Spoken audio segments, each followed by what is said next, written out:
everyone. My name is Nunzio and you may remember from last time, but I still want to be a scientist. Today, I'm going to be talking to you about the wonder which is electricity. For a moment, I want you to imagine your world with no electrical appliances. That means no lights, no cameras, no TVs, no iPhones, no computers, no TVs, no video games. Your life would be almost completely different, wouldn't it? Well, about 100 years ago, before electricity first became available, we used candles and lamps to provide light, coal-burning stoves to provide heat, and ice boxes to store food. Scientists have been working incredibly hard to understand the principles of electricity ever since the 1600s. But in order for us to truly understand it, we must understand what the atom is. Atoms are the tiny particles that make up all things or matter. These potatoes are made of atoms. This poster is made of atoms. My coat is made of atoms. It's all made of atoms. Inside the atom are even tinier particles known as electrons, neutrons, and protons. The protons have a positive charge, and the electrons have a negative charge. The proton's positive charge usually keeps the electrons from flying off and leaving the atom. But the electrons can fly off and leave when a force is applied. When a bunch of electrons are moving from atom to atom in the same direction, this is called electricity. To summarize it, electricity is the flow of electrons.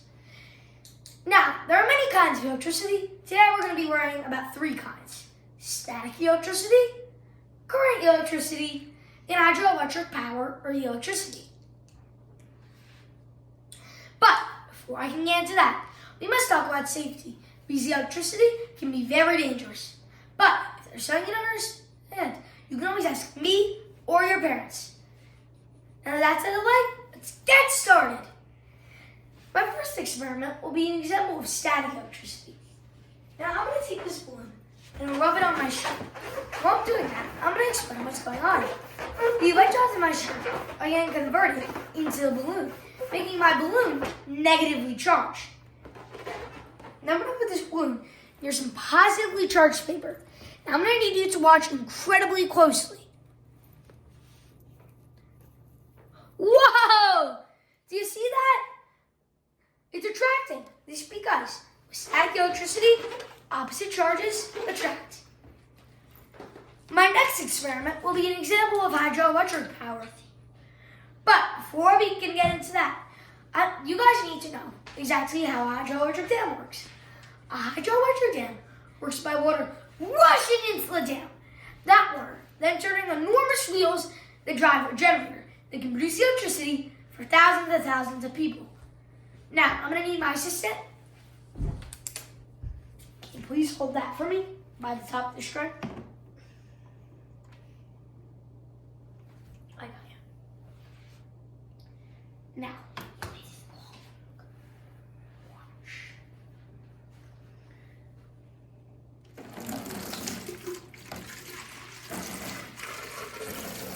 do you see how it's spinning? This is because the water is rushing in. It's causing the bottle to turn, like how in a real dam, it causes the wheels to turn, and then it produces electricity. Which in a real dam would power thousands and thousands of homes. Thank you, Angelo.